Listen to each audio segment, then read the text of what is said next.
Hey, sorry, I'm a little late. Obviously, I didn't have time for makeup, but as you can see, I have taken a late shower. I was working in here. You can't see where it's better because I was not better there. I probably can't even really see where it's better here, but I swear I did so much work and got rid of so much trash. Like, it's really old games, some old like Christmas lollies, candy. Actually, I was wearing these shorts most of the day. Um, these green ones. I threw these on over the panty. Not this, I was wearing a bra, not a stick, but whatever. I'll put on some heels. Um, did you see that? I have that horse there, and she was playing with it. So if you have more clips of her, I was playing that big country song. I never heard that song, but um, on my computer, I remember that I told you last night I was gonna look up a clip of that Bobby Kennedy and Jimmy Hoffa. Can I tell you though, hearing Bobby Kennedy, it was like he does like, if you objectively kind of effeminate, kind of voice. I could kinda see it's a little like, yeah. I didn't perceive it that way at first because to me, it's, like, such a famous voice. It's like perceiving your own father's voice as effeminate. It's like, "But it's your father." So, like, I don't it's not I don't see him as my father, but, I guess I can't really speak on that because 'cause I've never had a father, but how I imagine it anyway, it sounds like a girl. And then on the side, it was Todd in the Shadows that is a one-hit wonderland, and I had never heard of a song, but it had it stuck in my head. He says, "I'm not trying to grow flowers in a desert." It's like, "Wait, you can grow flowers in a desert from, like, cactus, but you can." It's pretty quick.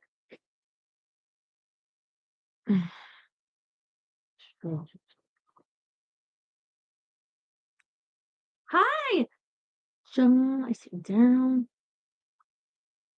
Did I tell you, like, I was cleaning today, but I talked to the ladies, and they're not coming, it sounds like now, until Thursday or Friday. So I think they're definitely gonna overlap with my sister, which could be fun.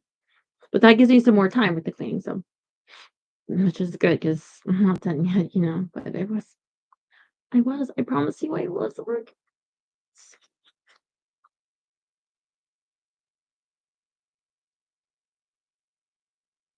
I was gonna try to look up I got, uh, Kennedy and Jimmy Hoffa in the hearing, and then I was trying to look up okay, this sounds bad, but, um, Robert Kennedy, Crazy Joe, and what came up was Robert Kennedy, Crazy on Joe Rogan. I was like, "Not that one." His dad, okay? Um,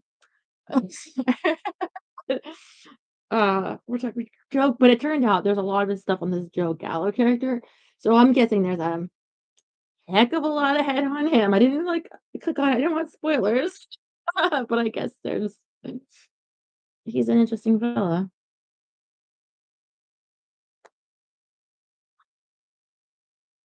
Thinking have his one of his earlier mugshots in the book I saw, but okay, ready to go. Sit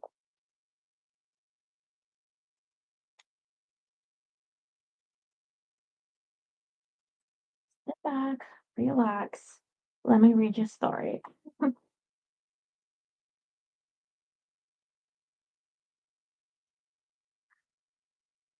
Oh, I was watching last night, The Gilded Age. You guys who told me to reboot that router, you were so freaking right.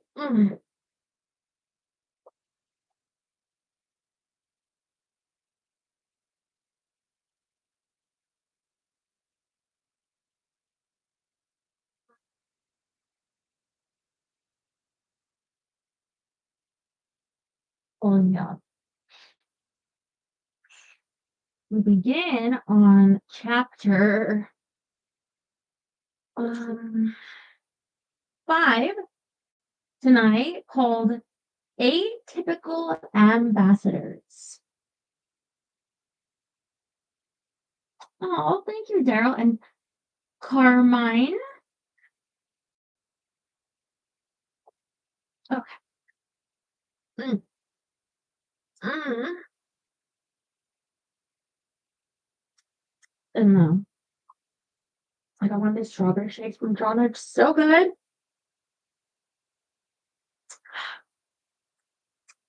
The last time we saw singer-actor Frank Sinatra was at the mob's Cuba conference held at Havana's Hotel Nacional in 1946. As you may recall, journalist Robert Rohr had written a hit piece on Sinatra, which questioned his integrity by pointing out his presence in Havana, where he seemed pretty cozy with mobsters such as Lucky Luciano, who came from the same Sicilian village as Sinatra's family. Since then, Sinatra's career had sunk to an all-time low. While his domestic life fell apart, his dip in popularity was not attributable to the Havana hit piece. It was just a typical celebrity slump. And his family problems began when he started an affair with actress Ava Gardner while cheating on his wife and childhood sweetheart, Nancy Sinatra, who bore him 3 children. When mobster Willie Moretti read about the divorce, which was thoroughly covered by gossip columnists, he was concerned that Frank, whose career Moretti had helped start, was not making the proper family sacrifices and abiding by a man's duty to his wife and family. Moretti, who had no problem killing other men and was eventually killed himself, shot off a telegram to Sinatra that read, "I am very much surprised what I have been reading in the newspapers between you and your darling wife. Remember, you have a decent wife and children. You should be very happy. Regards to all, Willie."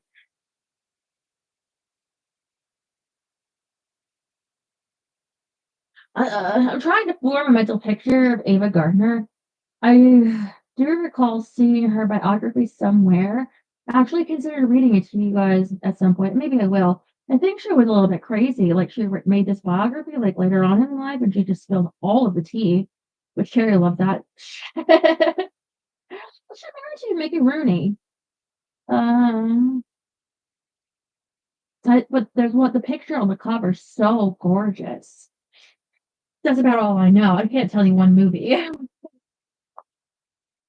Unlike Moretti, who believed in marriages for life, whether to a woman or La Costa Nostra, Sinatra represented a new breed of Americanized Italians who did not see anything wrong with divorce, which he finalized with his wife of 12 years in October 1951 before marrying Ava Gardner, who eventually left him for a Spanish bullfighter.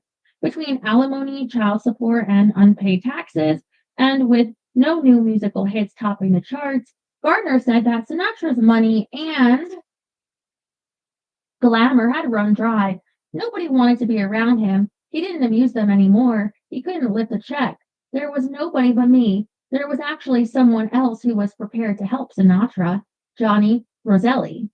Johnny Roselli's birth name was Filippo Sacco. He was born on July 1905 in Esperia, Italy, which is located about halfway between Rome and Naples. His father, Vincenzo, was a shoemaker who migrated to the States and settled in Boston, Massachusetts. Then sent for his wife Maria and their 6-year-old son Filippo. In 1918, Vincenzo caught influenza and died a miserable death at the young age of 33. Maria remarried an older man who turned out to be a deadbeat of a husband who still had a wife in Italy. He made an even lousier stepfather, so it was probably best when he walked out on them and returned to Italy. By his teens, Filippo was already headed down the wrong path, thieving with a gang of miscreants. He reconciled his new vocation with his staunch Catholic upbringing by saying, "When Christ died on the cross, the closest man to him was a thief, and that's good enough for me."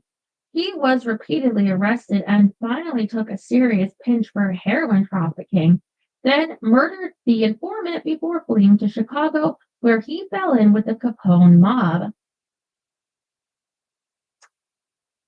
In need of a new identity, the fugitive leafed through an encyclopedia until he came across the name Cosimo Roselli, a Florentine painter during the time of the Medici family. The hoodlum assumed the surname of the Renaissance artist and replaced Filippo with Johnny, reinventing himself as Johnny Roselli. In Chicago, Roselli was personally groomed by Al Capone, who took a shine to the clever young man who was also tough and did a lot of work, according to another bona fide hitman who was close with Roselli. At some point, the Chicago mob sent Roselli to California to look after their interests and help, or more likely keep an eye on, Jack Dragna. It is quite possible that Roselli played a key role in Ben Siegel's murder, since he replaced the late Siegel as the mafia's ambassador to Hollywood and Las Vegas, but on behalf of the Chicago mob, as opposed to New Yorkers who were seen out west as outsiders. In Los Angeles, where Roselli was known as the Hollywood Kid, he frequented the finest restaurants and exclusive country clubs. He played golf with some of the most powerful men in Hollywood, including Joe Kennedy Sr. and the head of Columbia Pictures, Harry Cohn, whose casting couch was as worn out as an old dog's bed. Oh. Roselli helped Cohn secure a cash loan that made Cohn the majority owner of Columbia Pictures. He also helped Cohn avoid labor problems that could have halted movie productions. If diplomacy failed, carloads of thugs could be dispatched to beat back picket lines. When Sinatra's agents at William Morris asked Cohn to give Sinatra the role of Angelo Maggio in the film From Here to Eternity, based on the best-selling James Jones novel of the same name, Cohn said, "Who the fuck would want that skinny asshole in a major movie? Johnny Roselli, that was who." According to a New York Post reporter, Sinatra contacted Frank Costello, who sent word to Roselli in Hollywood. After a nudge from Roselli, Cohn gave Sinatra the part, which led to an Oscar in March 1954 for Best Supporting Actor, and ultimately to Mario Puzo's fictionalized account of a mob-connected actor, a stubborn movie producer, and a horse's head in a bed. Hollywood publicist Joe Seed later said, Sinatra got it through New York friends, and John Roselli was the go-between. Johnny was the one who talked to Harry. He was the one who laid it out. It was in the form of, look, you do this for me, and maybe we won't do this to you. There was none of that stuff about a horse's head, but a lot of juice was directed. And so Sinatra's career was revived by Johnny Roselli, who was well liked by actors and actresses, as well as author Edgar Rice Burroughs. I've never seen this movie, but I kind of have a picture in my head of people like kissing on the beach. What's The Godfather? I think they used a real horse's head in that, but he was like really sick and dying. Mm.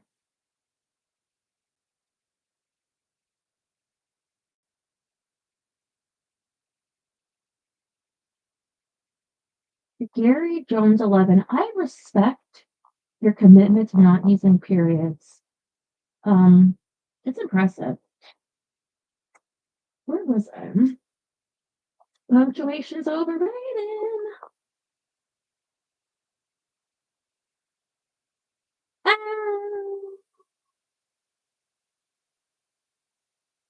In 1960, the same year Jack Kennedy was running for president, Sinatra purchased part of the Cal Neva Lodge, a resort and casino that was named Cal Neva because it sat on the border of California and Nevada, with all the gambling equipment displayed on the Nevada side, where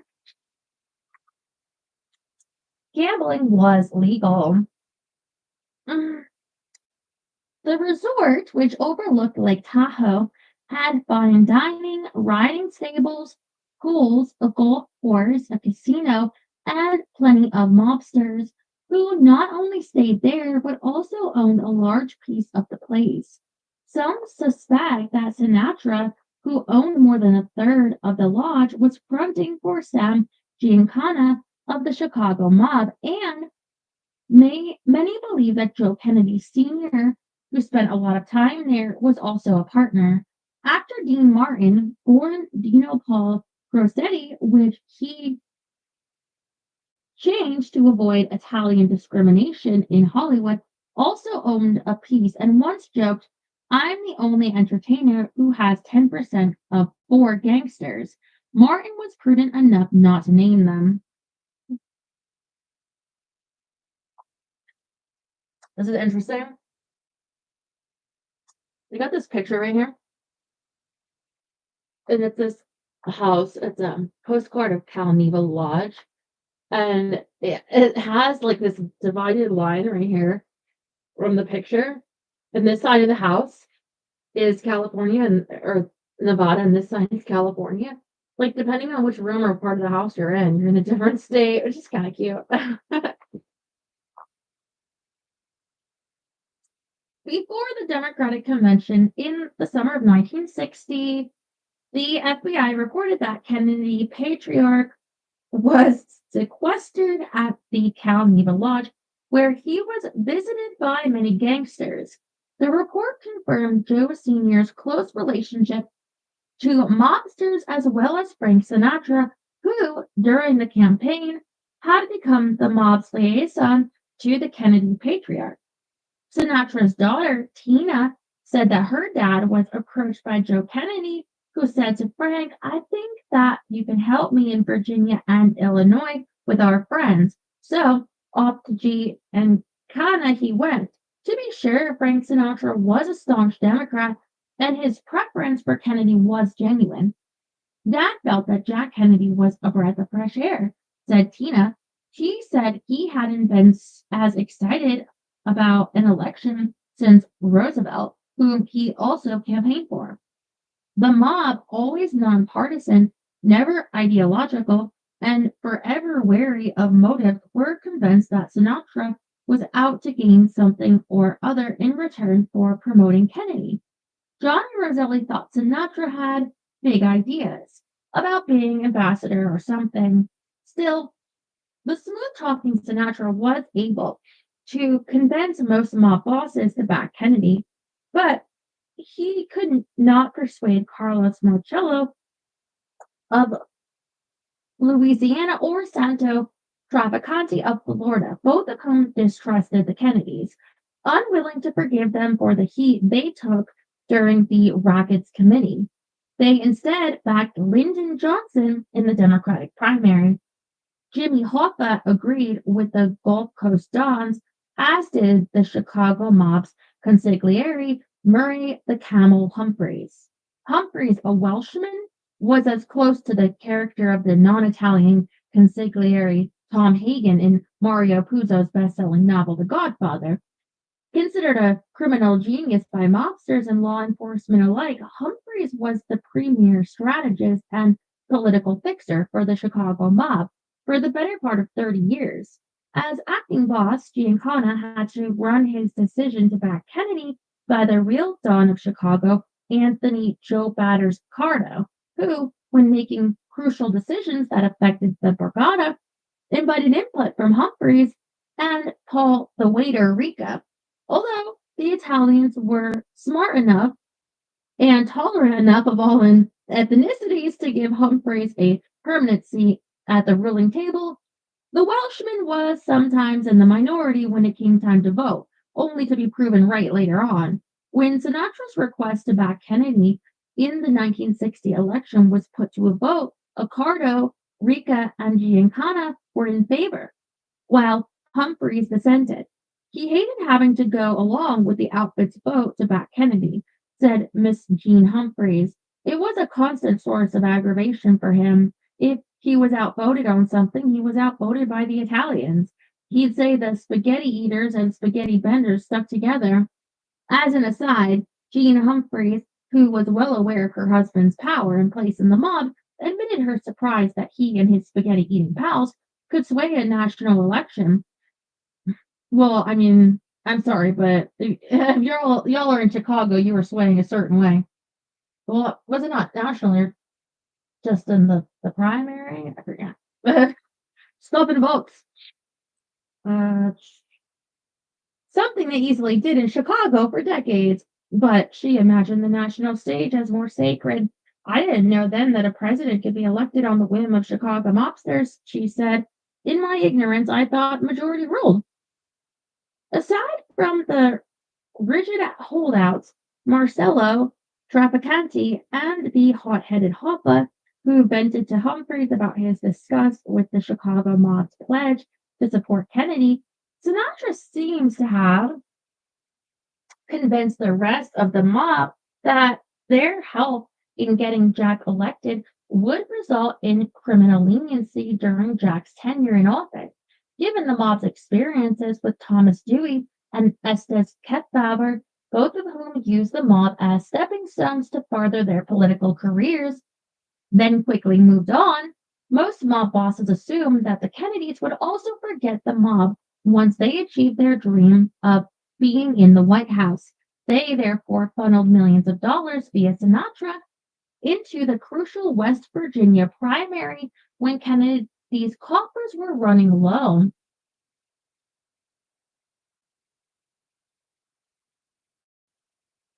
West Virginia, were they early in the? I was thinking primaries. Where did they start? Iowa, New Hampshire, and you got North Carolina. I mean, maybe they were ordered different back then.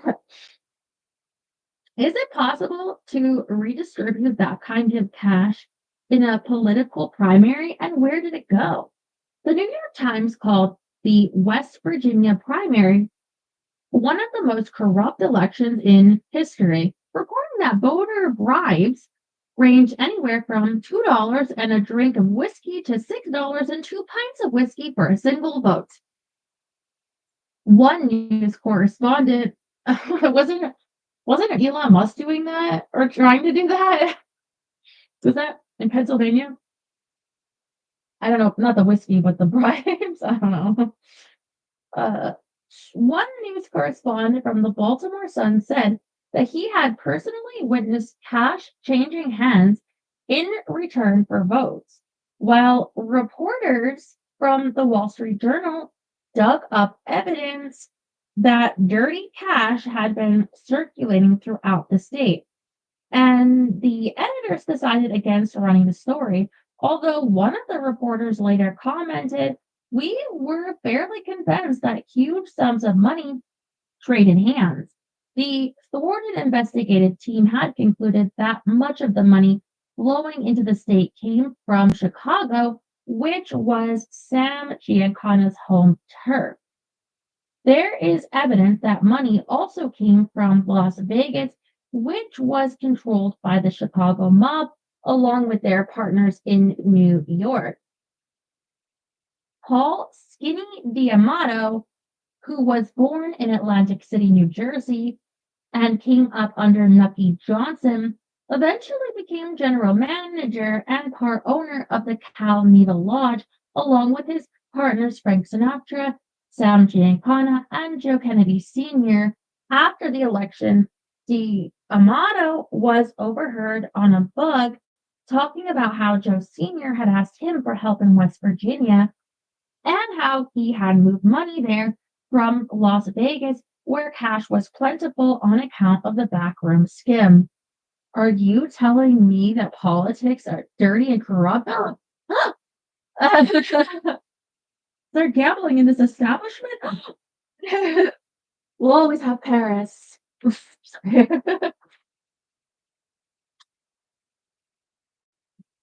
No, thank you. I needed that. The mob was also able to help on the ground with police and political pull in some of the state's 55 counties where crooked sheriffs had immense electoral power. In exchange for bribes upwards of $50,000, The sheriffs placed Kennedy's name at the top of their election slate and could move polling places, making it easy or difficult for certain constituents to get to the polls. The executive assistant to the state's governor to be said that the Kennedys were spreading it around pretty heavy. I thought they spent $2 million. The political boss of McDowell County was seen receiving tens of thousands of dollars in a shoebox. One political heavyweight in Harrison County actually considered himself principled for not being too greedy.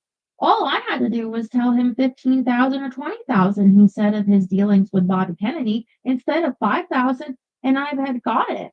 Evelyn Lincoln, Jack Kennedy's loyal secretary and confidant until the day he died, summed up all of the above by saying, I know they bought the election.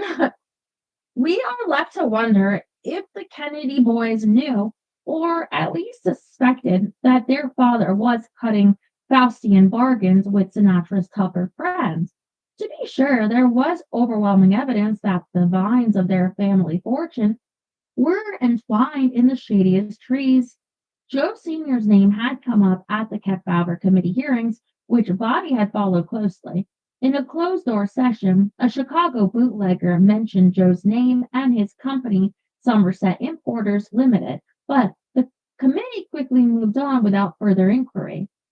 Although Kefauver took notes regarding the witness's testimony and connection to Joe Kennedy, still available in the voluminous Kefauver file stored at the University of Tennessee in Knoxville, the senator did not follow up or call Kennedy before the committee. During the Rockets hearings, which Bobby oversaw, Joe's name popped up again, while Bobby's staff were probing for mafia links to New York City buildings that housed mob-connected Teamster locals. The investigators learned that Joe Sr. owned one of the buildings. When Bobby found out, he was shocked. When the superintendent was subpoenaed, he arrogantly said, I take my orders from the father, not the boys. Senator Goldwater said that revelations such as this just killed Bobby. In another instance, one of Bobby's prosecuting attorneys, Edwin Silverling, was yanked from an assignment when the criminal trail he was following led dangerously close to Joe Kennedy. The reason being, said Silverling, was that Bobby's father was often mentioned in connection with the mafia. Bobby was interested in crime busting only to the extent that his family wasn't involved. I mean, you gotta be a little precious to be like when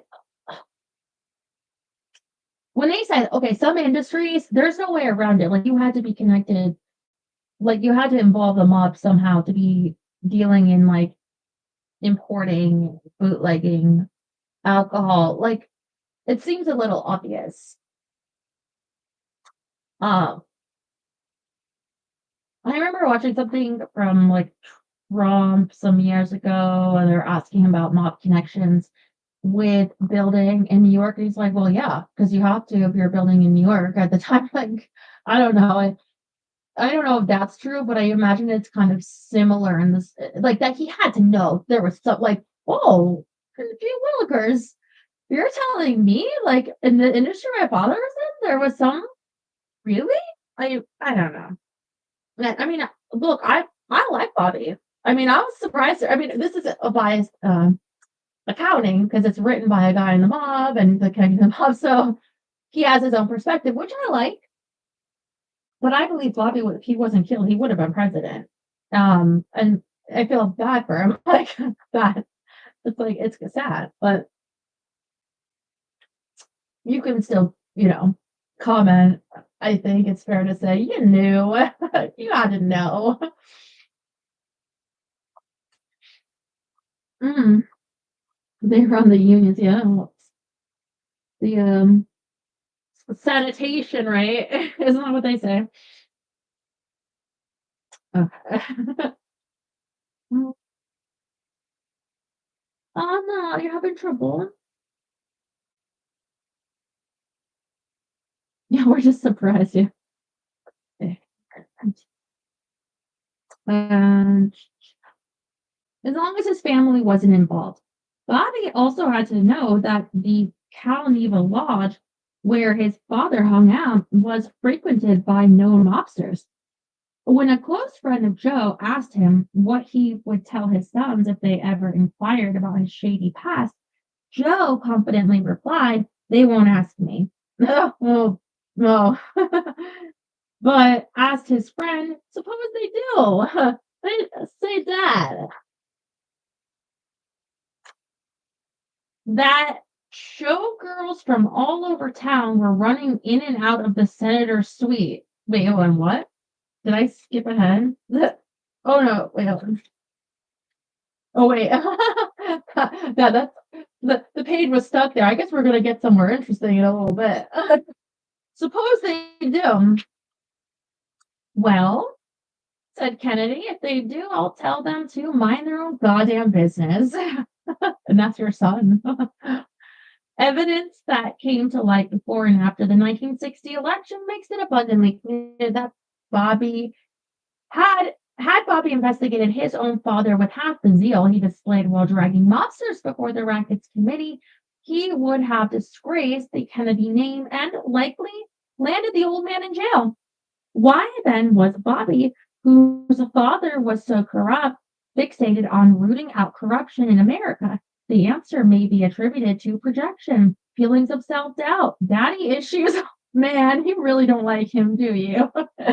And other insecurities best left to a psychologist. But for our story, we need only know that the mob was well aware of Bobby's hypocrisy, but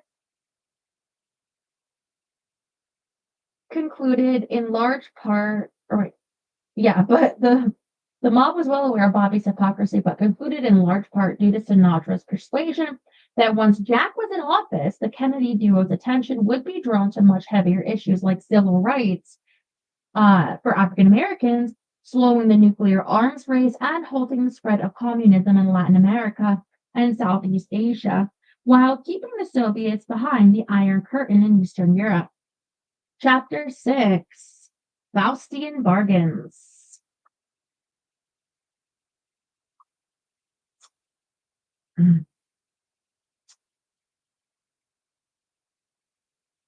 Back in 1934, while the mob was using its stockpiles of cash left over from Prohibition to colonize metropolitan areas across the country, Judith Exner was born into an affluent family. She grew up in a mansion in the upscale California coastal neighborhood of Pacific Palisades. At the tender age of 18, she married a second-rate actor, William Campbell, becoming Miss Judith Campbell.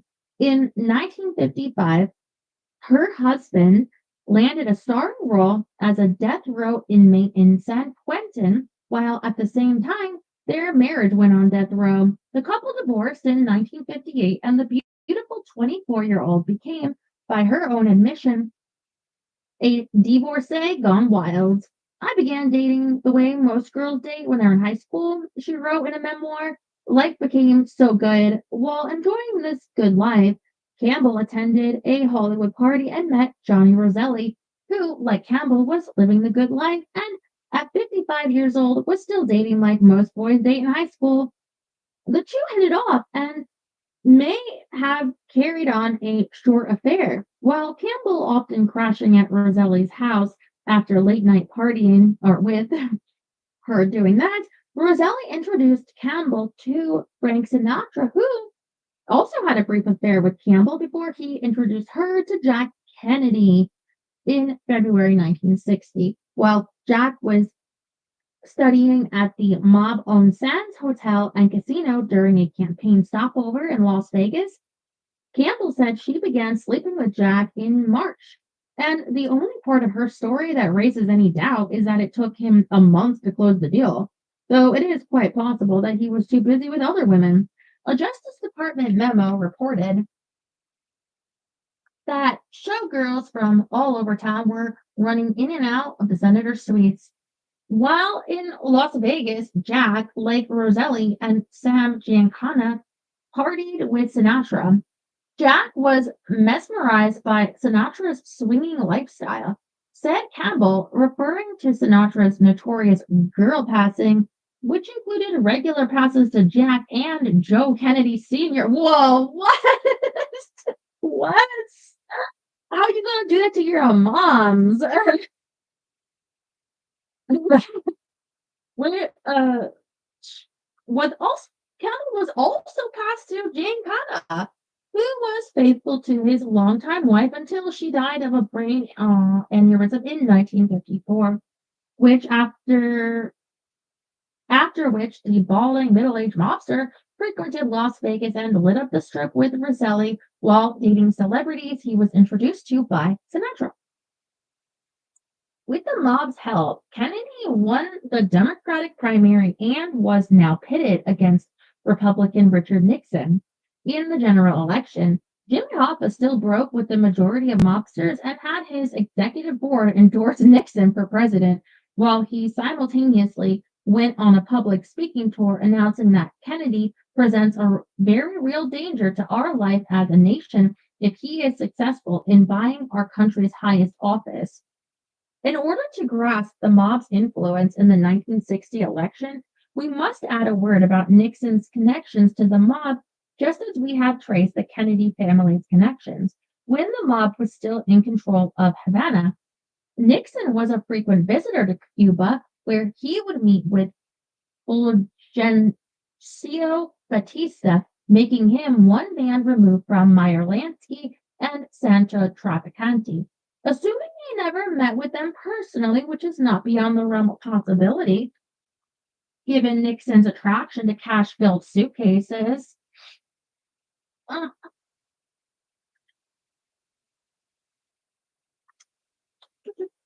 One of Nixon's closest friends, Phoebe Rebozo, was a wealthy and influential businessman of Cuban descent with strong ties to Miami's Cuban exile community, as well as to Traficante. To advance his political career, Nixon relied on influence peddler Murray Schottner, who would one day serve as an advisor to Nixon. The Los Angeles mobster and former protege of Ben Siegel, Mickey Cohn, was once asked by Schottner to host a fundraising dinner for Nixon's 1946 congressional campaign.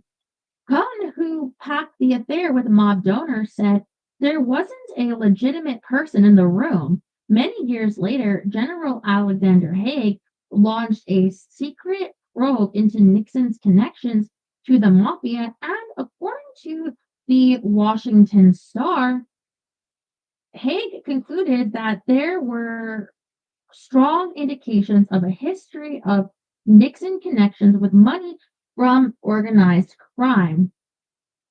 Lastly, along with Jimmy Hoffa, Carlos Marcello and Santo Traficante also funneled money into Nixon's 1960 campaign. Suffice to say, the general election was a contest between rogues who were willing to play ball with the mob.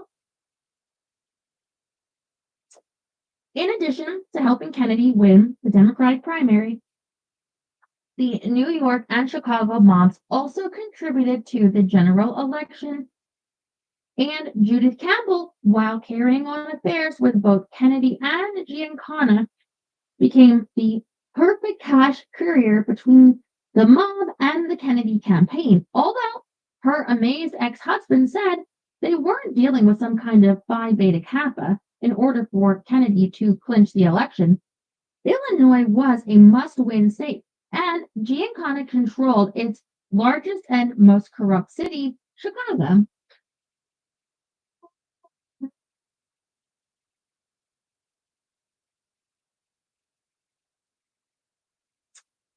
Mm,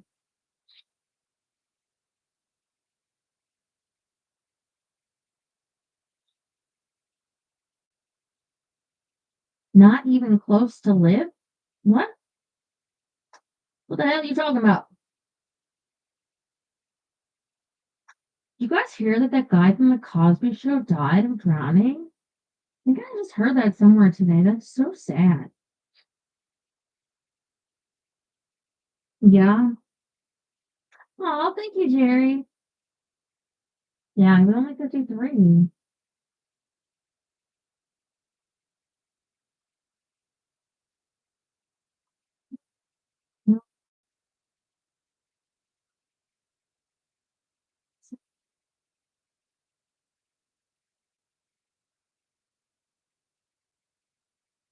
The New York's and oh, here we go.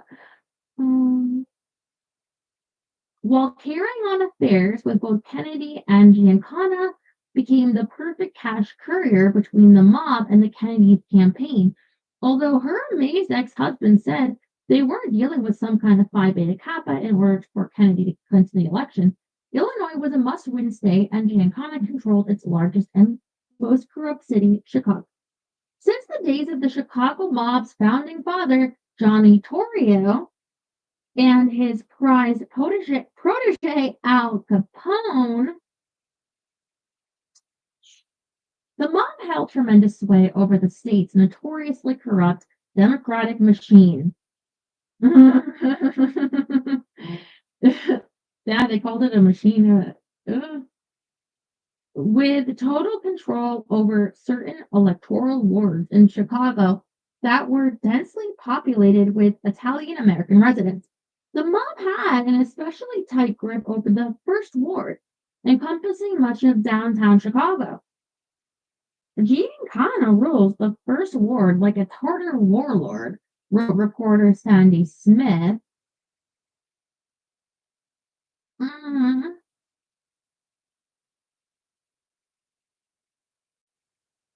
mhm.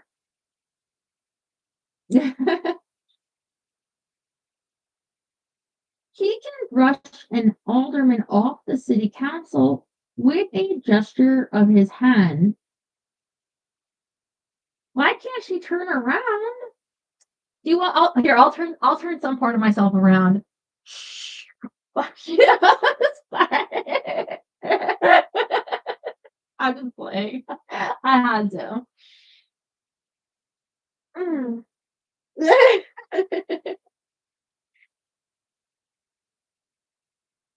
Mm.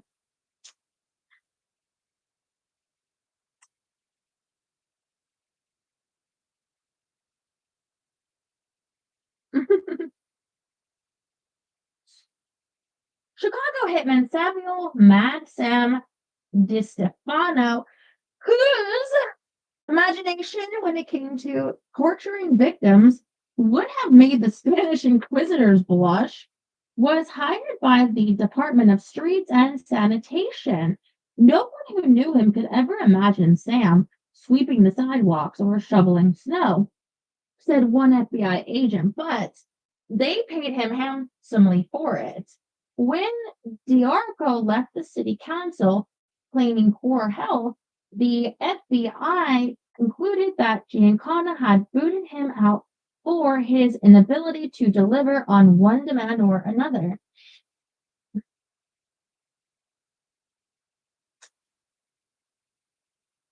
The mob also controlled the 28th ward on Chicago's west side and had put Richard Daley in as 11th ward committeeman, then lifted him into the mayor's office in 1955. Oh, you must be familiar with the Daleys, right, Daryl? Mm. When they backed him through the first and 28th wards, which he carried in a landslide. According to FBI files, Daley's childhood pal, Thomas Munizo, collected vast sums of money from the hoodlum element for the Daley mayoralty campaign and acted as the contact man between the hoodlums and the mayor's office. FBI agents said there were several other go-betweens besides Munizo, and the FBI was aware of at least one favor the mob had gotten in return from Daley when they demanded that he replace an upright police captain in the first ward with a more malleable one, which Daley promptly did. In 1960, the FBI overheard two mobsters talking about Daley on a bug. One said, "This mayor has been good to us," And the other replied, and we've been good to him. Mayor Daley was also good to Jack Kennedy, telling him on the eve of the election, with a little bit of luck and the help of a few close friends, you're going to carry Illinois. Although Daley did not define who his close friends were, it was fairly obvious. On November 8th, 1960, Daley and his close friends delivered Chicago, helping Kennedy become the 35th president of the United States by one of the slimmest margins in history. It may or may not have been lost on the Kennedys that Jack carried Chicago the same way Jimmy Hoffa carried Chicago when he was elected Teamster president with the mafia's help. It was not lost on Sam Giancana, who was overheard telling Judith Campbell, if it wasn't for me, your boyfriend wouldn't even be in the White House. Beyond Frank Sinatra's role as a mob liaison and major fundraiser for the Kennedy campaign, he was also a top-tier celebrity influencer, and in that regard was placed in charge of the inaugural gala in Washington that was to raise enough money to square up the Democratic Party debt incurred during the campaign. Radio commentator and columnist Fulton Lewis said there was something deeply shocking in the spectacle of Frank Sinatra running the show on the entertainment end. Sinatra's associations and connections are scarcely in accord with the historic dignity of the occasion. Always angered but never altered by criticism, Sinatra jumped at the opportunity and devoted 10 exhausting weeks to planning an unprecedented entertainment extravaganza, the biggest in the history of the city. It included stars and performers such as Harry Belafonte, Ella Fitzgerald, Betty Davis, Leonard Bernstein, Sir Laurence Olivier, Jimmy Durant, and Sinatra's own showbiz clique, known as the Rat Pack, which included Peter Lawford, who married the president's sister Patricia, Dean Martin, Joey Bishop, and Sammy Davis Jr., who was conspicuously absent from the gala, scratched from the list after he announced his engagement to a blonde actress. Some said the decision to disinvite the African American entertainer was made by Joe Kennedy, while others blamed it on Jack. But no one disputes that it was due to racial concerns. As Jack's campaign manager, Bobby Kennedy had fought hard to get him elected and was deserving of a reward in the new administration. Most political observers thought that Bobby would become a senior advisor to the president or be given a prestigious, however moot, role. Family, friends, and the media alike were therefore surprised to hear that Jack was considering Bobby for Attorney General.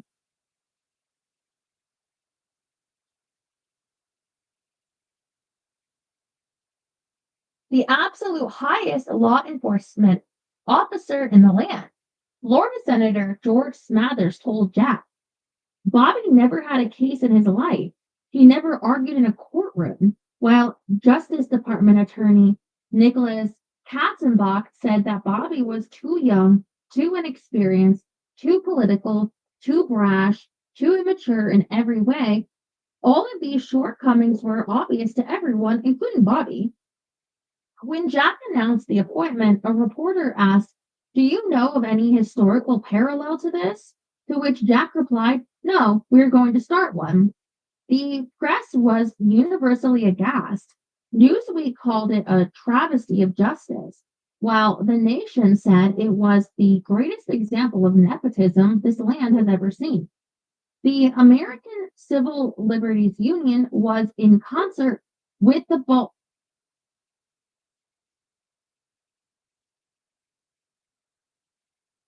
how is that?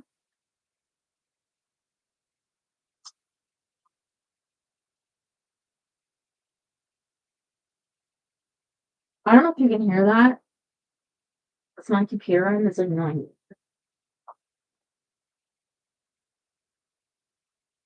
Who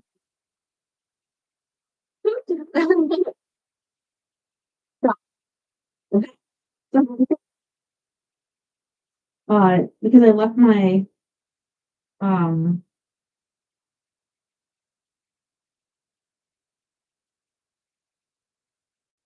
my other laptop out there. Sorry.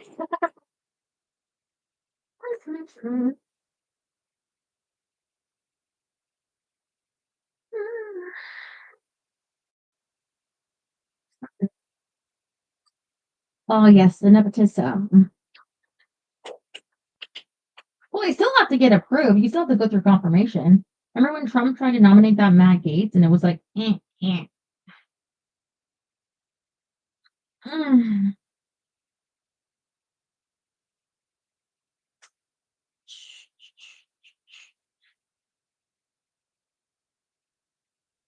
The American Civil Liberties Union was in concert with the Baltimore Sun when it pointed out Bobby's lack of regard for the constitutional rights of witnesses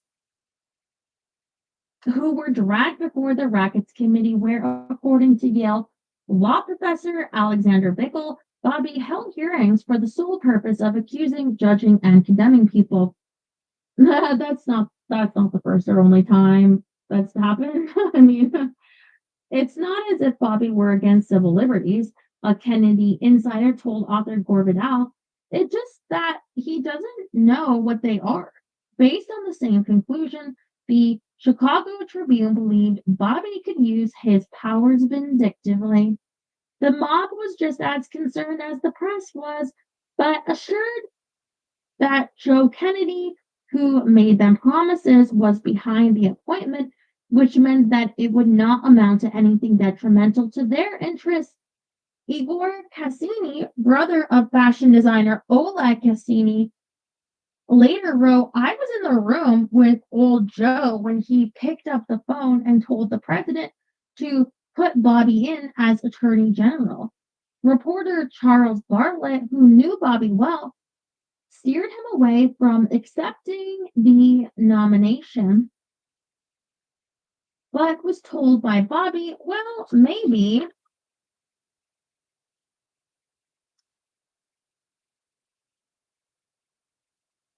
Have I seen him recently? No. No. You'd like to call dad. Well, like, was told by Bobby, well, maybe you'd like to call dad. A family friend, Clark Clifford, did just that, then visited Joe in his Park Avenue apartment. Joe allowed Clifford to lay out his arguments, then bluntly said,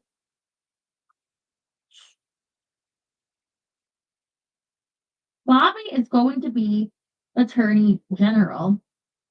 Back in 1957, Parade magazine wrote that Joe Sr.'s word is law in the Kennedy clan. So, despite Jack's very serious reservations about the appointment, the law had spoken. Joe was infuriated by the press's accusations of nepotism, insisting that Bobby's exhaustive campaign work had earned him the nomination. But was that the true motive behind Joe's inflexible position? Not entirely. Joe was terribly concerned that allegations of voter fraud in places like Chicago and West Virginia would haunt the new president and possibly overturn the election in the wake of criminal indictments. Following the West Virginia primary, journalist Charles Bartlett wrote, the big hope is that a local grand jury may be induced to indict the senator's brother, Robert Kennedy, the only person Joe trusted to ensure that the Justice Department would turn a blind eye to whatever chicanery may have gone on was his own son. After the election victory, Bobby's wife Ethel said, we were happy but uncertain. Bobby had that awful gnawing feeling that it could be reversed. No one else seemed as conscious of this as Bobby, Jack, and Mr. Kennedy. I mean, believe that. I mean, I guess you could be, what's the word? Like, paranoid about anything, but there's never been an American election overturned that I know of, at least for president. I mean, I can't think of any otherwise, but yeah, I mean, people have tried. Uh, so I don't know why they'd be afraid of that.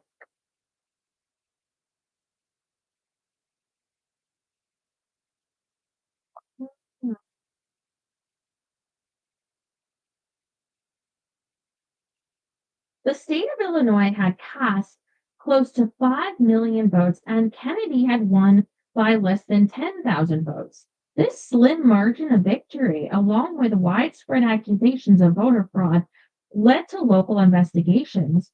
All three of Chicago's leading newspapers believed that the charges had merit. The Tribune writing that the election was rife with gross and palpable fraud.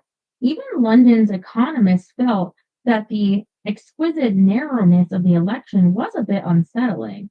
The FBI offices in Chicago and Washington, D.C. were flooded with accusations that the election was stolen, something FBI Director J. Edgar Hoover was already aware of through illegal eavesdropping devices planted in mafia hangouts across Chicago.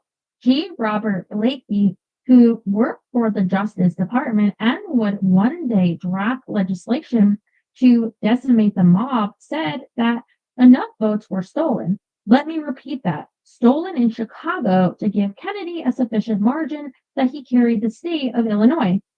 The surveillance in Chicago also establishes that money generated by the mob was put into the 1960 election. Hoover was also aware of the mob's help in West Virginia and briefly contemplated opening an investigation, but was hogtied knowing that the Justice Department was going to be run by Bobby, who would never introduce the evidence into a courtroom. As one of the chief paymasters in West Virginia, Bobby was not about to investigate himself, nor would he follow leads in Chicago that led straight to his father. Hoover, moreover, could not expose evidence that was gleaned from illegal eavesdropping devices. As for the defeated Richard Nixon, he chose not to contest the election, a move praised by some as magnanimous. In reality, Nixon knew the Democrats would be in charge of the recount in Chicago, and after the count was confirmed, he would be forever branded a sore loser, which would ruin any possibility of a further political career. Responding to a ceaseless stream of criticism from the press, the president elect made light of Bobby's appointment as Attorney General. With his natural good humor, which only angered his thin skinned brother, at a dinner event, Jack addressed Bobby's many detractors by saying, I can't see that it's wrong to give him a little legal experience before he goes out to practice law. Ouch. Well, doesn't that insult you though more? Because, like, okay. uh,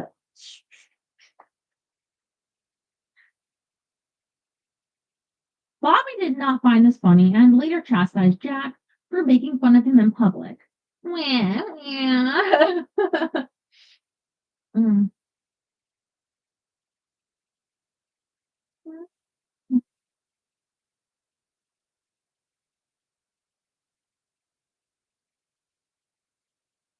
Only paranoid if you've done wrong. Um, well, I just mean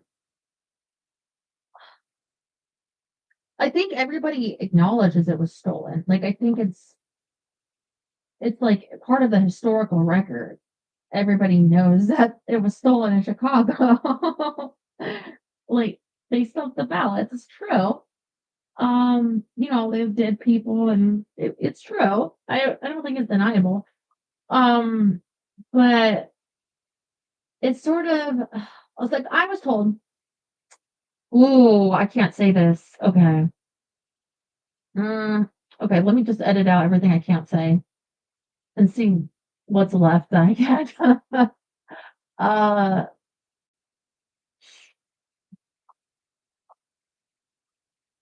okay. Um,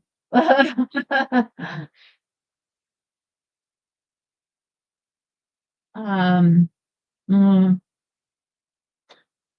I was watching a movie, um, and in it there was an election that was stolen or claimed to be, was it? And yeah, it was um, and then in this movie, um, people said, really though, the other side shouldn't complain because they should have stolen their side like better, but also like they should have had the legal uh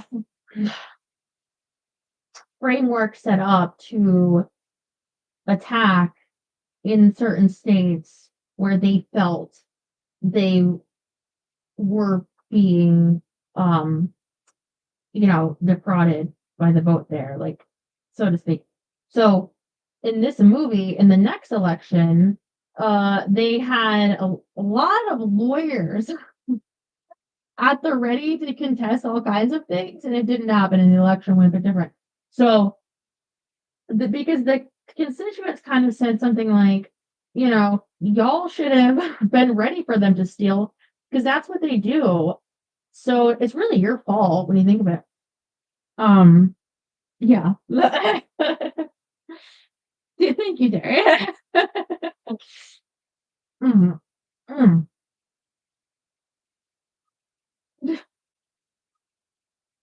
I mean, they may have stolen it in 1960, but I don't blame them because then Nixon should have been better at, you would should have seen it coming, and it's really your fault.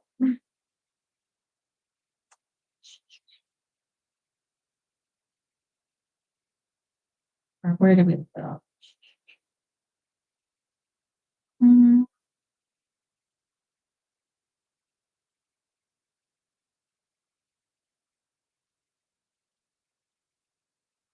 Lyndon Baines Johnson, who was chosen as Jack's running mate after the two battled during the Democratic primary, was still the Senate Majority Leader in Congress and therefore needed on the floor to help push through Bobby's confirmation. Well, said Johnson, who knew the appointment truly came from Joe Kennedy, since the old bastard bought the office, I guess he's got a right to get his money's worth. On January 13th, 1961, Robert F. Kennedy entered the hearing room of the Senate Judiciary Committee in Washington, D.C., where senators had a chance to vet the new committee. Mr. Kennedy, observed the New York Times, who is 35 years old, looked even more youthful in the witness chair when Republican Senator Roman Hrushka of Nebraska grilled Bobby, saying, "You have, as I understand it, never negotiated a settlement, for example, of a litigated civil case for damages or the breach of a contract or tort case." Bobby slyly replied, "I doubt if I am going to be doing that as Attorney General." After the 2-hour hearing, Bobby was unanimously approved and subsequently received a 99-1 vote on the Senate floor. The holdout being Republican Senator Gordon Allott of Colorado. The Harvard Law reject. I mean, this guy hates him so much. They're so rude. Who had never mm,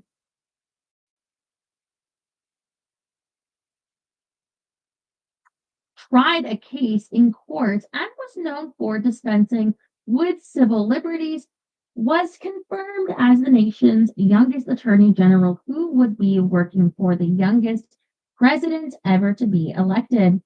Bobby was sworn in by Chief Justice Earl Warren with Bobby's wife Ethel and a dozen or so Kennedy clan members looking on. Bobby, who had never managed anything so simple as a magazine stand, was now in charge of 30,000 employees across the many branches of the Justice Department with an annual budget of over $300 million. He was also perfectly in place to head off the many inquiries into election fraud. One of Bobby's top lawyers at the Justice Department, who would go on to run Bobby's newly formed organized crime squad, said, "We found substantial corruption in Democratic strongholds with people who had supported JFK strongly, and I was not reluctant to go ahead and prosecute, which caused problems with Bobby." A few months after the election, wrote Seymour Hersh, allegations of vote fraud in Illinois were reported to Bobby Kennedy's Justice Department and met with no response. The 1960 presidential election was stolen, and the mob was expecting its reward, something J. Edgar Hoover was well aware of via secret bugs and wiretaps. Chapter 7, Chairman and Leader.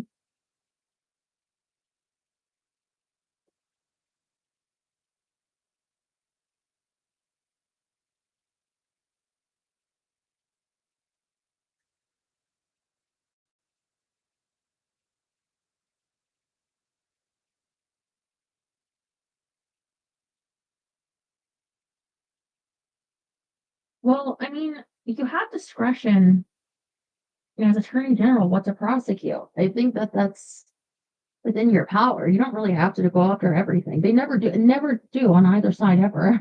I okay.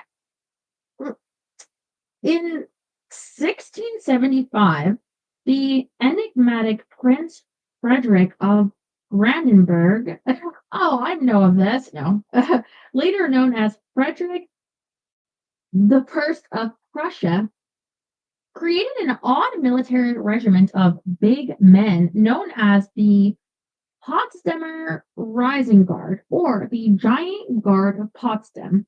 In an obsession that would make him a laughingstock in later life, Frederick sought the tallest men from across Europe, sometimes gifted to him by other nations and states, to fill the ranks of his peculiar regiment, which the king drilled every day. The most beautiful girl or woman in the world would be a matter of indifference to me, said the king. But tall soldiers, they are my weakness. 300 years later, another power driven man with similarly peculiar ideas about appearances was FBI Director J. Edgar Hoover. Oh, thank you, Jerry. Thank you for the trophy. The Hoover built the dam to hide Transformer. I know this is true because I saw the movie. Okay. Okay.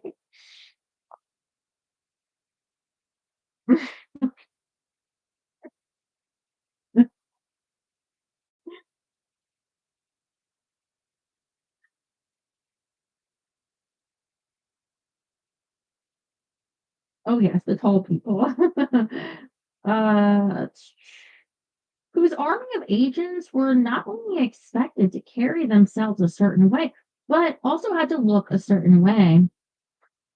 Weight, height rules were enforced inflexibly, wrote Life magazine. And bald-headed men, said FBI Assistant Director William Sullivan, were never hired as agents because Hoover thought a bald head made a bad impression. Sullivan went on to reconcile the unavoidable fact that many men go bald as they age, though a bald-headed man wouldn't be hired as an agent. That has to be some form of discrimination. I mean, I can't imagine that that's constitutionally allowed. Uh, I wouldn't even just argue age discrimination. It's almost gender, but uh, though okay. Though a bald-headed man wouldn't be hired as an agent, an employee who later lost his hair was kept out of the public eye. There was also a strictly enforced conservative dress code that prohibited colorful attire, and agents were fired for having pimples or sweaty paws. Dude, get your priorities together. During a 1961 trip to Washington, D.C., U.S. Attorney for the Southern District of New York, Robert Morgenthau, was hoping to meet Hoover and was given a few ground rules more consistent with a royal lawn party for the King of England. Don't shake Mr. Hoover's hand, Morgenthau was told. Let him shake yours, and don't speak unless he speaks to you. John Edgar Hoover was born in Washington, D.C. on January 1st, 1895. As a young man, he worked as a file clerk at the Library of Congress, where he took note of the card index used to keep track of publications, a filing system he would one day duplicate to keep track of radicals, communists, and criminals. I'm sure he would be the chief librarian if he stayed with us, noted a fellow clerk, which makes us shudder at the thought of what the penalties might have been for overdue books. In 1924, President Calvin Coolidge's Attorney General, Harlan Stone, appointed the 29-year-old Hoover as director of the FBI, originally the Bureau of Investigation. Years later, when President Franklin Roosevelt considered replacing Hoover with another director, Hoover put the kibosh on his plans by calling on influential friends who intervened on his behalf. Having nearly lost his job, Hoover was spooked and embarked upon a private intelligence gathering mission against politicians who might attempt to dethrone him in the future. To this end, Hoover compiled, as one columnist wrote, the greatest deposit of personal dirt ever amassed. Hoover's vast collection of compromising material is believed to have contained, among other dirty little secrets, a litany of sexual escapades. If this were true, then President Kennedy, who once told a friend, I get a migraine headache if I don't get a strange piece of ass, strange, every day, did he like going to the circus? Was the gift that kept on giving? Oh, for his filing system. What I don't understand is this male ass? I mean, not that there's anything wrong with that. Although, I mean, if you're married, okay. How did they not get pregnant? Were they like forcibly, like, what do they call? My mom got this because my mom was very fertile. Tubes tied, like, I mean, I can see people doing that. I'm just saying, like, wouldn't there have been more kids? Wouldn't there be more Kennedys in this world if this were true? I don't know. By 1960, Hoover had already compiled a fat file on Jack, but hoped, as with past presidents, it would only collect dust. However, it was nearly dusted off after Election Day. On the night after the election, the president-elect had dinner with some close friends, one of whom said to Jack, there is just one thing I want you to do. Fire J. Edgar Hoover. Another thought it was more important to get Allen Dulles out of the CIA immediately, referring to Dulles as the godfather of the intelligence community. Jack gave serious thought to both suggestions, but ultimately decided to keep Hoover and Dulles in charge of his domestic and foreign intelligence agencies, not wanting to appear as if he were upending the old guard.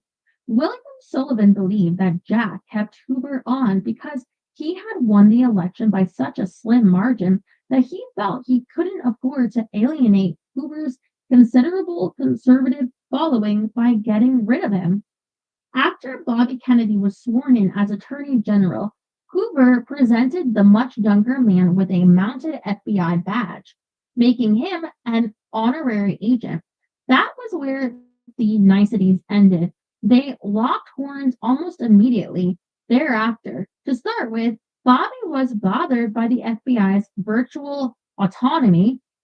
Hoover had always enjoyed direct access to the Oval Office, so he could, according to William Sullivan, thumb his nose at attorney generals. Bobby wanted to remind Hoover that the attorney general was his boss. So he stood in the way of Hoover's access to the president while insisting that all FBI communication with the White House pass through the Attorney General's office. Bobby further demanded that Hoover clear the FBI's frequent press releases with him first. And to Hoover's dismay, Bobby would often edit the statements before approving them for release. Bobby, moreover, gave direct orders to FBI agents and dropped in on any one of the Bureau's 54 field offices across the country, unannounced, infuriating Hoover, who did not want his Potsdam giants reviewed by another king. To make sure Hoover knew who was boss, Bobby, who was born a year after Hoover became director of the FBI, installed a loud buzzer on Hoover's desk so Bobby could summon him at will. According to Bobby's underling, William Hunley, Bobby would sometimes buzz the 65-year-old director just for kicks. On one such occasion, Bobby mischievously said to Hunley, "Should I get Hoover over here?" Bobby buzzed, and minutes later, Hunley saw an out-of-breath Hoover stomp into Bobby's office with a red face. Even under normal circumstances, Hoover hated visiting Bobby's large, ornately decorated office, where Bobby, whose reputation was that of an arrogant, narrow, rude young man, rolled up his sleeves, loosened his necktie, and kicked his feet up on the desk. It is ridiculous to have the Attorney General walking around the building in his shirt sleeves, Hoover told an aide. Hoover was even more aghast when Bobby turned the office into a part-time playground where he tossed a football around with his pals and threw darts at a dartboard, sometimes while Hoover was speaking with him.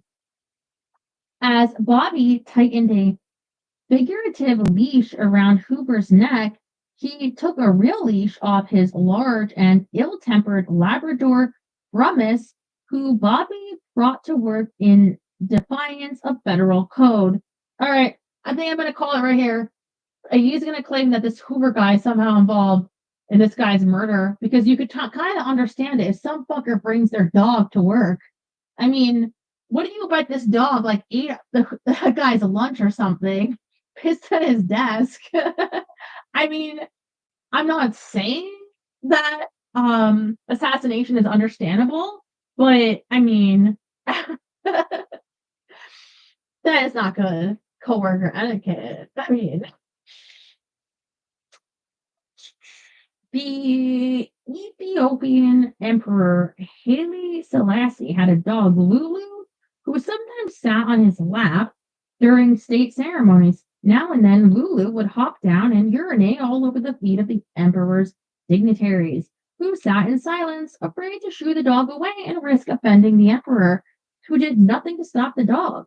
It became quite apparent that Bobby enjoyed the same thrill as Haile Selassie while letting Brumus mark territory. Oh, lick, fling spittle, and jump all over the place with dirty paws.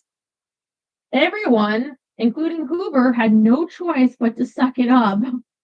On one occasion, Brumus took a massive dump. Kill him. I'm sorry. That's it. No. What? Bro. Go to Jack and be like, "Bro, you gotta find your brother. This is too much." A massive dump outside Hoover's office, which infuriated Hoover, who was already getting crapped on by Bobby. Ugh, how can you work with that stink?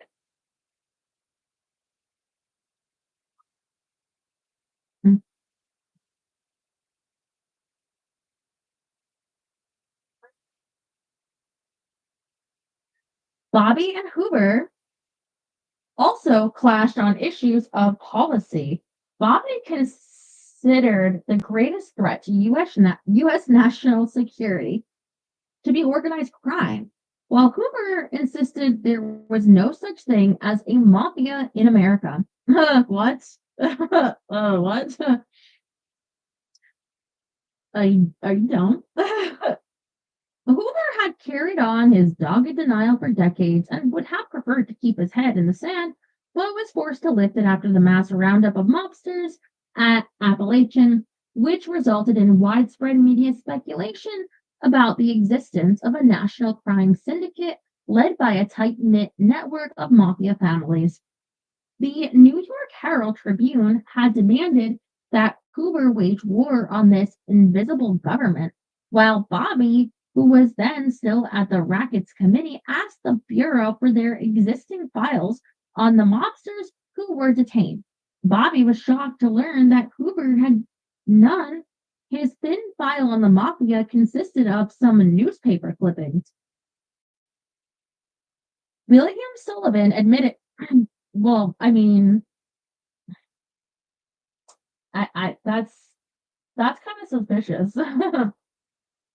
William Sullivan admitted that Appalachian hit the FBI like a bomb. The meeting proved beyond any doubt that organized crime existed on a massive scale in this country. Hoover's trusted lieutenant, Cartha Deke DeLoach, wrote, incredible as it may seem, only after this meeting was reported did the FBI have sufficient proof to say that there was such a thing as La Cosa Nostra, a national crime syndicate. Yet Hoover was still reluctant to take on the mob. After Appalachian, William Sullivan drafted a detailed report on the gathering. Hoover's reaction was to order the report and any copies of it destroyed, calling it baloney. Hoover was just as dismissive with former President Eisenhower's Attorney General, William P. Rogers, who once formed a special group on organized crime, appointing Milton Wessel as its leader. Wessel never got very far, and the reason was explained by the head of Wessel's Midwestern office, Richard Ogilvie, who said Hoover was very cool to the whole idea of the Attorney General's special group. He ordered the FBI files containing the very information we needed on organized crime close to us. It took Hoover about 2 years to suffocate the group out of existence, and Wessel may have unwittingly explained Hoover's reasoning for doing so when he said that the mafia was earning $9 billion a year in gambling, with fully half earmarked for protection money paid to police and politicians. How would Hoover explain this to the American people? If the mob was a threat to the nation and the mob was in bed with the nation's elected officials, then the government was corrupt to its core. Were Hoover's FBI agents expected to surround the Capitol Rotunda and tell everyone to come out with their hands up? In October 1960, the International Association of Chiefs of Police met in Washington, D.C., where they attempted to organize themselves on a federal level to tackle organized crime and make up for Hoover's lack of interest. Hoover responded by saying, nothing could be more dangerous to our democratic ideals than the establishment of an all-powerful police agency on the federal scene. Did the irony escape the head of the largest federal police force in the world? Or, as Shakespeare said, the eye sees not itself. Regardless of Hoover's public stance and distaste for competitive agencies, the director knew he had to do something after Appalachian. He quietly ordered his agents to read over 200 books on the mafia, while also researching the New York Times coverage of organized crime for the last 100 years. Next, in a way that meshed with his sneaky nature, Hoover had his agents plant secret listening devices in mafia hangouts. The covert operations were known as black bag jobs. Within months of Appalachian, teams of FBI agents broke into mob hangouts across the country and installed bugs that overheard mobsters talking about their many political friends in high office. Mobsters who were never surveilled before and have no reason to believe their words were being recorded, spoke openly about judges and politicians, local, state, and federal, who were all on their payroll. Hoover's fear that mafia corruption went as high as the Capitol was confirmed. How many congressmen and senators in Washington were on the mob's payroll? Hoover did not care to know, beyond the purpose of blackmailing someone, and he had a hard time understanding why Bobby wanted to shake this beehive. Did Bobby really want Hoover to uncover that there was a direct link between the mafia's underworld government and the United States government? Would Bobby like Hoover to conduct a forensic accounting of the millions of dollars directed into his brother's presidential campaign via Frank Sinatra? Did Bobby want Hoover to follow up on all the accusations of mob-induced voter fraud in Chicago and probe the dirty underworld relationships of the president's close friend and supporter, Chicago's Mayor Daley? Would Bobby want Hoover to stake out the Cal Neva Lodge, which Hoover actually did in secret, and publish photos of mobsters meeting with the president's father? Was this what the young, inexperienced attorney general truly wanted? Did Bobby really want Hoover to shake the American public's confidence in its own government? In addition to black bag jobs, Hoover established the Top Hoodlum Intelligence Program, which trained agents to develop particularly qualified live sources within the upper echelon of the organized hoodlum element who will be capable of furnishing the quality information required. Ooh, insiders. In time, approximately 400 confidential sources, better known as informants, were recruited by the FBI. Their identities were kept so secret, even inside the Bureau, that they were indexed by numbers instead of names. Unbeknownst to Bobby, by the time he became Attorney General in 1961, Hoover had the program in place for several years already and was hardly in the dark about the mob. But because Hoover was not sharing his intelligence with the rest of the Justice Department, Bobby would have understandably seen Hoover as being derelict in his duties. And even if Bobby knew what Hoover was up to, he would have criticized him for not using the information to prosecute mobsters. Entirely unaware of Hoover's top secret operations, Bobby publicly and privately attacked Hoover for his reluctance to take on the mob, determined to drag him into the fight, kicking and screaming if need be. Despite Joe Kennedy's campaign promises to the mob, Bobby saw his role as Attorney General as an opportunity to finish what he had started at the Rackets Committee. In his first speech after being sworn in, Bobby declared an all-out war on the mafia, telling an assembly of university students, as well as the American people, organized crime has become big business. It knows no state lines. It drains off millions of dollars of our national wealth, infecting legitimate businesses, labor unions, and even sports. It promotes cynicism amongst adults. It contributes to the confusion of the young and to the increase of juvenile delinquency. This is a problem for all America. Unless the basic attitude changes here in this country, the rackets will prosper and grow. Back in the Justice Department, Bobby compiled a hit list of top mobsters that started at 40 and quickly exceeded 2,300.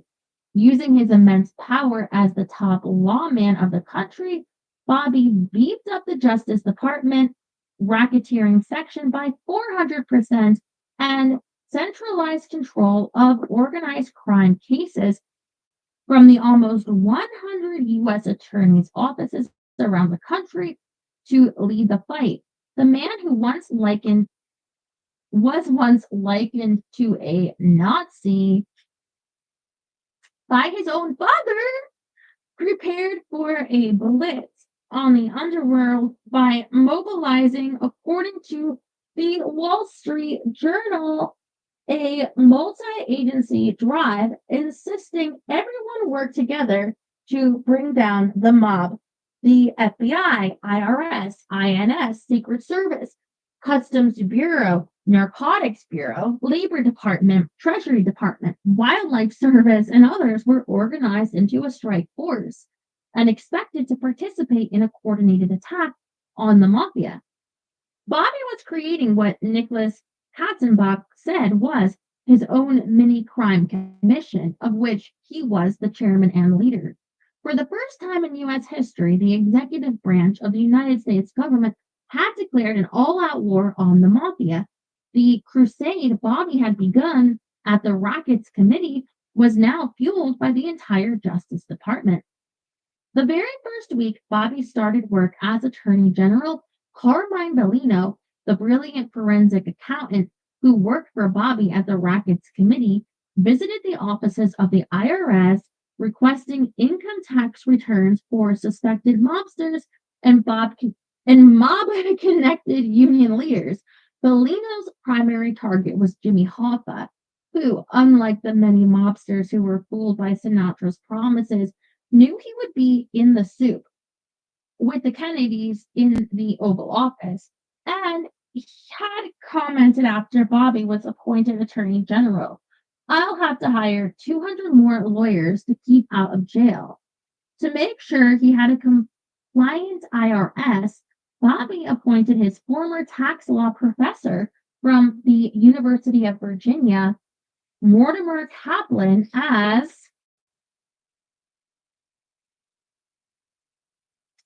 its new commissioner. Sounding out Kaplan, Bobby told him, "One of the things that I, Bobby Kennedy, am going to do as Attorney General is to take on organized crime in this country. How do you feel about the Internal Revenue Service getting involved in that?" Kaplan answered positively and was brought on board. On February 24th, 1961, Kaplan issued a confidential memo to regional IRS directors that read, in part, as part of the government's drive against organized crime, the Attorney General has requested the service to not give top priority to the investigation of the tax affairs of major racketeers. Any regional directors who did not comply, concerned that personal attacks were unconstitutional, were promptly replaced. "The purpose of tax laws is to collect revenue," said one tax attorney who frowned upon Bobby's misuse of the IRS. "Once you bend them to catch criminals, you undermine the tax laws and ultimately destroy confidence in them. Justice has to be even-handed. It can't be personal." Yeah, but there's still laws that you're breaking, though, right? Future Attorney General Ramsey Clark further commented, "What you're basically doing is using tax law to justify judgments about people on other grounds." The FBI's official liaison to the Attorney General, Courtney Evans, said that the IRS's function was to collect taxes, not to put people in the penitentiary. What? What? On February 1st, 1961, Bobby appointed Edwin Silberling to head up his new section on organized crime and racketeering. With a core staff of 50 attorneys, Silberling was no stranger to mobsters, having worked as an assistant district attorney under Frank Hogan, the man who once investigated Frank Costello for secretly appointing judges to the bench. In a stunning show of bigotry, the anti-mafia section was dubbed inside the Justice Department as the Pizza Squad. Reducing men to pizza may have made it easier for Bobby to deprive them of their civil liberties, which began with his attack on the Constitution's Fifth Amendment. The amendment, written into the nation's original Bill of Rights, seemed custom-made for omerta as it allowed individuals to remain silent in criminal matters as a protection against self-incrimination. Bobby went before the House Judiciary Committee and requested a broader statute that would weaken the amendment's power and allow him to hold mobsters in contempt of court and imprison them for remaining silent under questioning. In response to legal experts who cited his blatant attack on civil liberties, Bobby responded in a way that shocked them all the more, stating, "Although the Fifth Amendment is for the innocent as well as the guilty, I can think of very few witnesses who availed themselves of it, who, in my estimation, were free of wrongdoing." Bobby pestered the INS, Immigration and Naturalization Service, to eject mobsters who had entered the country illegally or neglected to become naturalized citizens, used confiscation and forfeiture laws loosely, and worked on passing legislation that enlarged interstate commerce laws, allowing the federal government to apply the statute more broadly.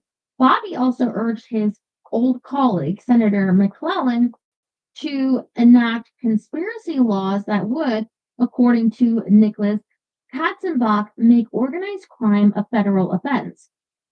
When Bobby, in the presence of his colleagues, blurted, "Can't we just make it a crime to be a member of the mafia?" the legal scholars squirmed at his suggestion, surprised by his legislative naivete. They were also surprised by his disregard for due process and habitual abuse of power. Bobby, a staunch Catholic who was friendly with the cardinals, he was married by Cardinal Spellman, while Jack was married by Cardinal Cushing, was determined to recruit the archdiocese in his crusade against the mob. In author Luigi Barzini's stunningly accurate portrait of Italians, he wrote, "The great mafia families of Sicily are as intricately bound to each other by a network of old and recent marriage ties as old aristocratic families. Of all the borgatas in the United States, that which most closely resembled Barzini's description was New York's Gambino crime family. The thing that's different about this group that makes it different from any other mafia group in America," said a member of law enforcement who investigated the Gambino family, "is the intermarriage tradition, the incest. After hearing about this taboo, the obsessive Bobby began to dig through church records to see who was related to whom, and is said to have spent hours studying the Gambino family tree. Quite ironically, Theodore Roosevelt's daughter Alice had once referred to Bobby as a revolutionary priest, while an attorney at the Justice Department said his zeal to break up the syndicates was reminiscent of a 16th century Jesuit on the hunt for heresy.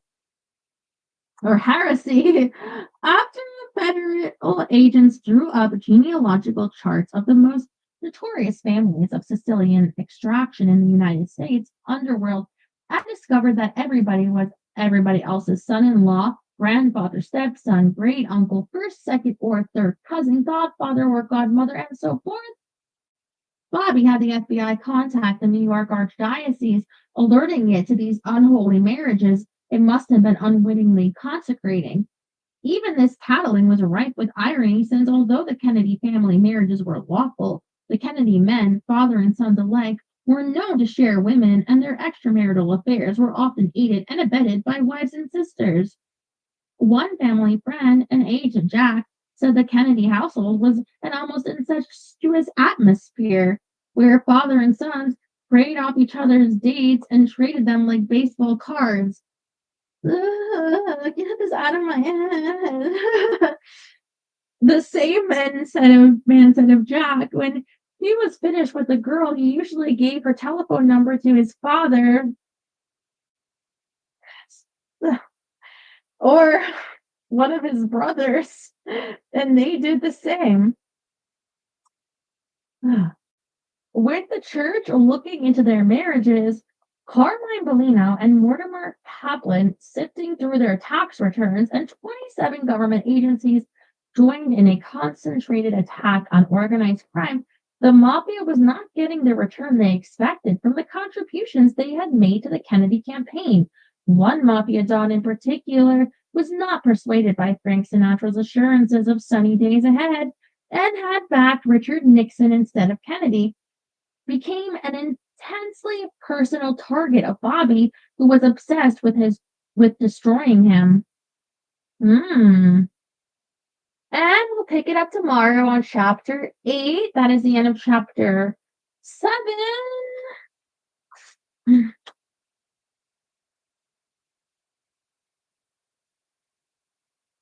Bring me up.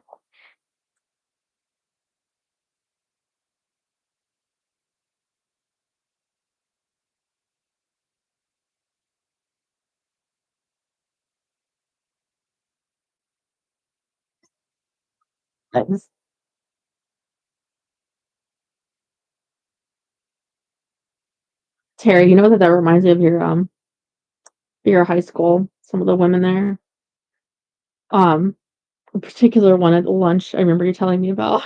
Well, because I just remember hearing someone telling me once about finding from high school, like, where he was like, "Wait, you were with that girl?" And you like, well, because she was like very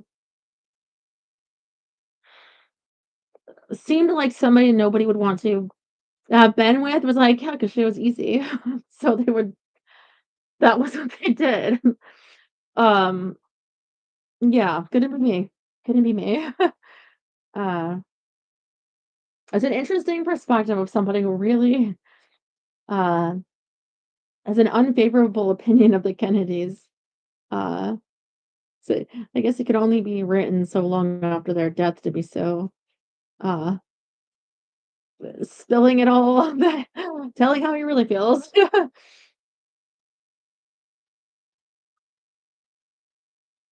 But I'm sure it's gonna be to both sides, like, the side that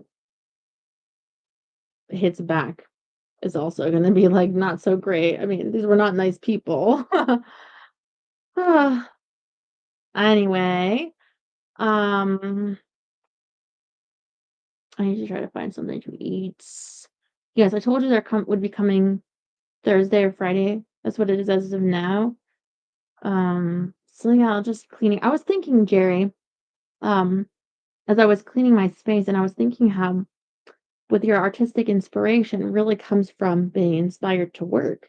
Not just the idea, but where you produce your idea, where you actually create it. And if you could work a while you're on your vacation on your own space, like I am like with mine as well, I think it can pay really dividends going forward because being inspired when you wake up to create like with your comics and everything is quite a gift, to yourself.